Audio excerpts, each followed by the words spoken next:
Le projet Soleil Nyakiriza, financé par la Banque mondiale, a visité ce vendredi le 21 février 2025 le centre de santé Mutumba se trouvant dans la commune Kabezi, province Bujumbura. Ce centre de santé a bénéficié du projet Soleil Nyakiriza des plaques solaires qui alimentent tous les services du dit centre de santé. C'est après que les inondations ont détruit le barrage qui alimentait ce centre de santé en électricité. Sœur Emmanuela Giolidi, titulaire du centre de santé Mutumba, a dit que, avant l'appui du projet Soleil Nyakiriza en plaques solaires, le centre de santé Mutumba était dans l'obscurité, ce qui compliquait le travail. Avant, c'était, je dirais, très pénible parce que justement, on n'avait pas l'électricité. Nous avons eu notre moteur électrogène qu'on pouvait seulement allumer quelques heures. Vous savez, le problème aussi pour recevoir le mazout, que c'est cher, donc on ne reçoit pas beaucoup. Alors, c'est là où nous sommes ici dans le bureau du titulaire, aussi du gestionnaire, et on a pu utiliser seulement quelques fois la photocopieuse, mais surtout avec les malades, c'était pénible de l'hébergement. On a travaillé avec la torche dans la nuit ou avec les lampes. Alors maintenant, c'est comme le ciel presque. On a vraiment la lumière, on peut travailler comme il faut. Aussi dans la maternité, ce qui était le plus... On avait quelques plaques solaires, mais si c'était pour utiliser l'aspirateur pour prendre les accouchements, pour aspirer les bébés, les nouveau-nés. Alors, on n'avait pas le moyen pour aspirer. On a dû courir pour allumer le moteur. Et maintenant, sans difficulté, on peut utiliser l'aspirateur pour les nouveau-nés. On peut utiliser les stérilisateurs, les appareils de stérilisateurs. Nous pouvons même utiliser notre machine à laver pour notre linge. Oui, c'est tous nos appareils que nous avons besoin, nous pouvons maintenant utiliser, et surtout l'électricité de la lumière. On a ici dans le dispensaire, avec les soins ambulatoires, on a certaines pièces qui sont très sombres. La petite chirurgie, on fait les pansements, les sutures. Alors, c'était avant très difficile pour voir comment se débrouiller. Mais maintenant, nous pouvons allumer bien l'électricité. Aussi dans la pharmacie, c'était sombre. Mais maintenant, nous avons l'électricité et nous pouvons travailler très facilement. Et ça, nous avons la lumière du matin jusqu'au soir, de la nuit. Alors, c'est une très grande aide où nous sommes très reconnaissantes. Autrefois, il y avait des voleurs dans cette région, beaucoup, qui nous ont même volé quelque chose là devant la maternité. Alors, si c'est sombre, ça c'est bien pour les voleurs, pour chercher les choses. Mais maintenant, comme il y a ces plaques solaires, alors c'est là où il y a ces projecteurs qui sont allumés toute la nuit. Alors c'est maintenant nous avons le calme, qu'il n'y a plus personne qui arrive. Comment nous devons regarder que nous ne mettons pas trop des appareils en même temps. Alors c'est là où nous regardons. Même nous avons vécu une fois qu'une fusible est sautée quand nous avons chauffé l'eau. Et c'était la machine à laver qui a marché. Alors c'est là où on apprend comment il faut bien utiliser. Que la machine à laver, si la machine à laver marche, tu ne peux pas mettre l'eau pour chauffer l'eau. C'est là où nous avons aussi dû apprendre. Et je pense que c'est comme ça qu'on peut aussi regarder que cette électricité va durer. Et nous avons aussi un maintenancier qui contrôle les choses. Et nous-mêmes, comme on était formés, comment il faut regarder combien le pourcentage de la batterie est encore là, comment nous devons utiliser, prendre le jour, prendre qu'il y a le soleil, et que nous n'utilisons pas les appareils qui demandent beaucoup d'électricité le soir, alors que nous regardons bien comment maintenir cette électricité. De son côté, Dr Aloïse Hakizimana, responsable du service santé au sein du projet Soleil Nyakiriza, a fait savoir que le projet Soleil Nyakiriza a des techniciens qui suivent de près les activités de ce projet. La particularité du projet Soleil Nyakiriza, c'est que c'est un projet pilote d'abord. D'abord, c'est un projet du gouvernement. Et même s'il est financé par la Banque mondiale, c'est un projet du gouvernement. Donc, ça répond vraiment aux urgences du gouvernement. Ça, c'est de un.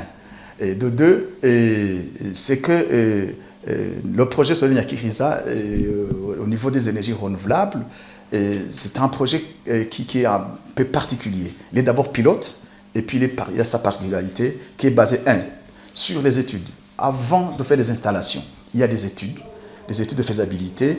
On visite tous les sites et pour voir pour faire le dimensionnement de chaque site. Et chaque site est particulier. Et surtout que, vous voyez par exemple, ici nous sommes à Mutumba. Ce site de Mutumba, c'est un site très très particulier. Donc on ne peut pas installer des installations comme vous avez vu ici sans faire l'étude. Et là, c'est très important pour commencer. Puis deux, c'est le montage du projet. Le montage du projet est basé sur la maintenance. La maintenance, c'est une grande particularité en matière des énergies renouvelables et surtout des énergies solaires. Sans la maintenance des équipements que vous voyez, c'est impossible. Ça ne peut pas tenir. L'exemple que nous connaissons partout, nous avons vu que partout il y a des installations mais qui n'ont pas duré longtemps. Donc, la particularité du projet Soleil Nyakiriza est basée sur la maintenance des équipements et la qualité des équipements. Je vous ai dit que la seule qualité qui vient des études de faisabilité qui ont été déjà faites avant les installations. Alors, pour ce qui est de la maintenance, quels sont les composants de maintenance? Au départ, il n'y avait pas de technicien de maintenance. Dans le montage du projet, c'est prévu que le ministère de la Santé publique et de la lutte contre le sida recrute. Il était prévu qu'il recrute des techniciens de maintenance dans tous les districts sanitaires qui sont responsables uniquement de cette activité. Et là, c'est un projet multisectoriel, effectivement, en collaboration avec le ministère de la Santé publique et de la lutte contre le sida. Et nous avons une convention de collaboration et dans cette convention, il y a des responsabilités de chacune des parties qui reviennent soit au ministère de la Santé et soit au ministère de l'Énergie.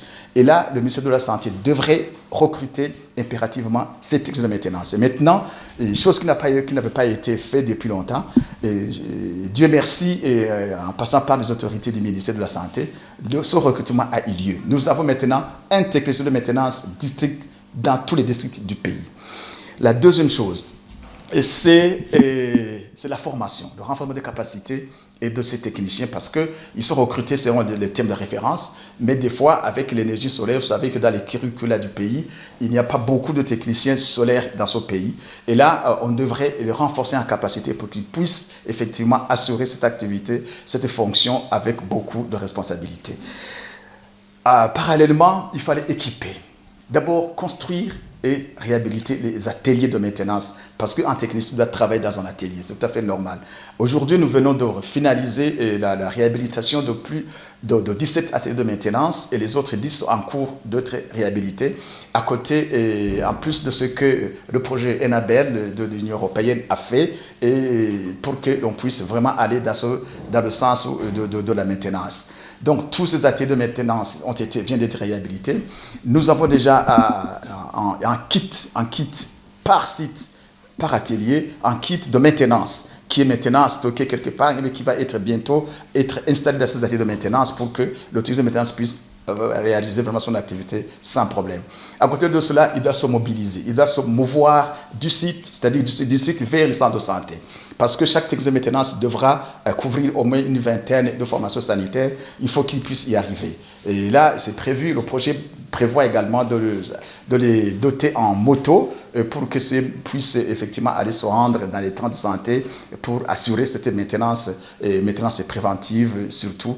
Et au niveau national, nous avons ce que nous appelons la maintenance curative qui est faite par des ingénieurs du ministère de l'Énergie et du ministère de la Santé publique et de lutte contre le sida. Et ces ingénieurs sont pour de formateurs, ce sont qui sont responsables effectivement au niveau national de cette maintenance. Donc, la maintenance à deux niveaux, au niveau national et au niveau périphérique et décentralisé. Au niveau central, il y a également un projet de construction et d'équipement d'un centre national de maintenance qui sera bien équipé et qui va assurer effectivement cette activité. Ça, c'est vraiment la pierre angulaire du projet Soleil Nyakiriza à cause de cette maintenance. Le troisième point important, c'est que la spécificité du projet, c'est que nous avons une assistance à distance. Et vous voyez, ce Cerbo, c'est un Cerbo GX. Et cet appareil nous sert à visualiser, à suivre de près et à distance ce qui se passe dans ce local technique et dans sa de santé. S'il y a des abus, là, nous sommes calcium à Bujumbura, je clique sur mon ordinateur ou mon téléphone portable, je vois ce qui se passe à Mutumba, à Nyabikere et j'en passe. Non seulement nous, l'équipe du projet, il y a également l'équipe de la DIS. La DIS, c'est une direction des infrastructures sanitaires et des équipements au niveau du ministère de la Santé publique. Ils sont équipés de cet aspect de surveillance à distance. Non seulement eux également, au niveau des fournisseurs. Nous avons des fournisseurs étrangers qui sont basés soit en Allemagne, et les autres, une maison de surveillance qui est basée en Espagne. Tout ce monde-là, ils suivent à distance à partir de l'Europe. Donc, c'est une grande innovation que nous avons apportée sur la maintenance et sur le suivi à distance pour le suivi plutôt, le suivi sur site, in situ, et le suivi à distance pour qu'effectivement les installations qui ont été faites soient suivies et soient pérennes au niveau de la maintenance et au niveau de la durabilité. Le projet Soleil Nyakiriza travaille sur tout le territoire national. Parmi les 400 centres de santé qui vont bénéficier d'électricité solaire de la part du projet Nyakiriza, 50 sont déjà servis.